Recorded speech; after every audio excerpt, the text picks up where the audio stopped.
This will be a great and brilliant day for the world because Iran has just announced that the Strait of Hormuz is fully open and ready for business and full passage.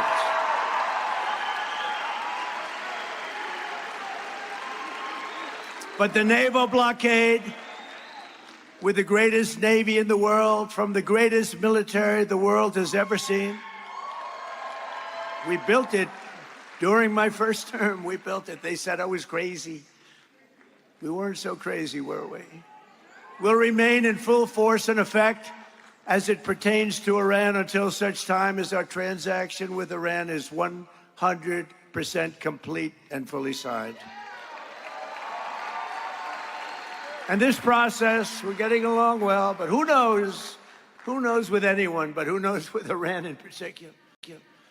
This process should go very quickly, and that most of the points are already negotiated and agreed to. You'll be very happy. The USA will get all nuclear dust. You know what the nuclear dust is? That was that white powdery substance created by our B-2 bombers, those great B-2 bombers, late one evening, 7 months ago. No money will exchange hands in any way, shape, or form. Iran will be, and you know how we're going to get the dust, right? Iran, we were going to take it anyway, but taking it that way is slightly more dangerous, but we were going to get it anyway. But Iran, with the help of the USA, has removed or is removing all of the sea mines, and most importantly, it never agreed, and you'll understand, they will never have a nuclear weapon. They will never have a nuclear weapon. But I want to thank the country of Pakistan and its great prime minister and its great field marshal. He's our great field marshal. Two fantastic people for helping. They really are terrific people. And I also want to thank Saudi Arabia, Qatar, UAE, Bahrain, Kuwait.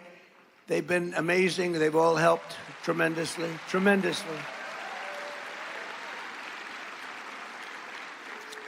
And it took courage for them. Not easy. They were living with what they call the bully of the Middle East. They had the bully. Iran was the bully of the Middle East. They're not the bully anymore.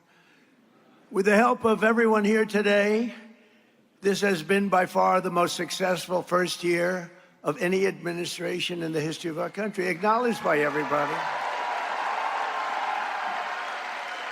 To begin with, I ended 8 wars, and it may be a little early to say this, but if we add Iran and Lebanon, that will be 10 wars ended and many millions of lives saved. Think of how many lives we've saved. And now that the Hormuz Strait situation is almost over, I received a call from NATO asking if we would like some help. Thank you very much, NATO. And I told them I would have liked your help 2 months ago, but now I really don't want your help anymore. Because they were absolutely useless when we needed them. But actually, we never needed them. They needed us. They need us. They need us so badly. You know, it's a little bit like if you're a politician. It's hard to believe I'm a politician, but after I won, people came up to me, "Sir, I'd like to make a major contribution to your campaign." And I said, "Listen, just so you understand, campaign contributions after I won don't count. Okay? They don't count. And NATO after we won, that doesn't count."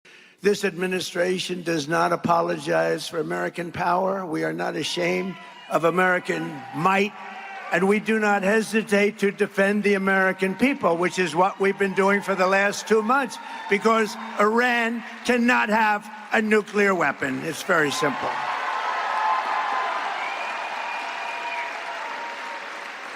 For years, we were ruled by fools who let every third-rate country push us around and bleed us dry on trade and everything else they could get away with. They took advantage of us on trade, not any more than that. But those days are over and they're gone forever. America was not founded by weak and timid men who cowered in the face of evil or sat by as danger loomed and let our country go to hell.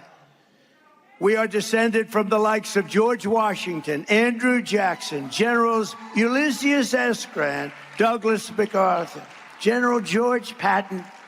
Our ancestors knew exactly what to do with America's enemies, beat them and beat them good.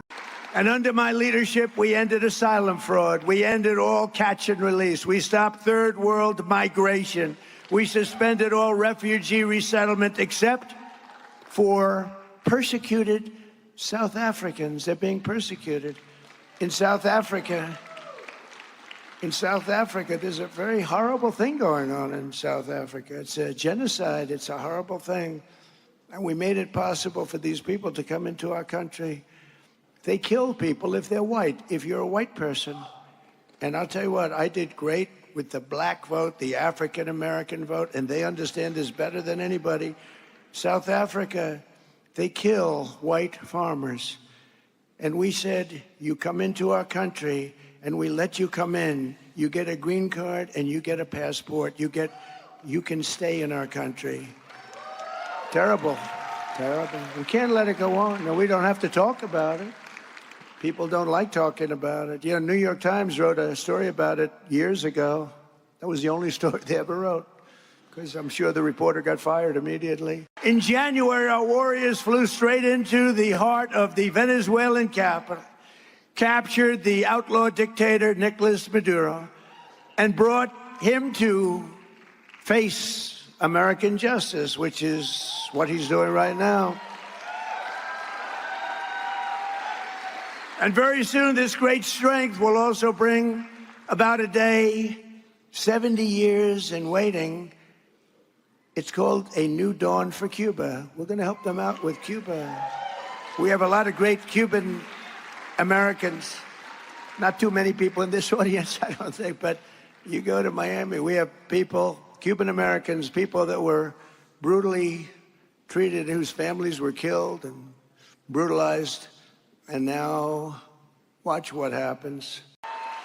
As you remember, I recently directed the Secretary of War. How good is Pete Hegseth doing, by the way?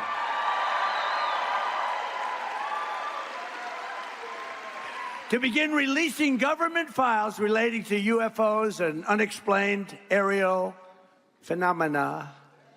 And I figured this was a good crowd, because I know you people, you're really into that. I don't know if I am, but so I'm pleased to report today, I thought I'd save it for this crowd, because you're a little bit out there, you know, a little bit, that this process is well underway, and we found many very interesting documents, I must say, and the first releases will begin very, very soon, so you can go out and see if that phenomena is correct. You'll figure it out. Let me know. Let me know. But we've had a lot of questions. It's something that really captivates the mind. There's no question about it. You know, we built a military so great. I'm so proud of it. It's one of the, including Space Force. You know, you see all of that. When you see those rockets go one, look up there, that's Space Force. We all created Space Force. It didn't exist. We were losing to China and to Russia in space, and now we're so far ahead of them both, you wouldn't believe it. But together we will defend our cherished American heritage. We will defeat America's enemies. We will unshackle our magnificent destiny. We will return American astronauts to the moon, and we will plant our flag someday soon on Mars. For almost 250 years, our nation has stood as an inspiration to humanity and proof of what American faith and courage can achieve. It's amazing what's happened, especially what's happened over the last year.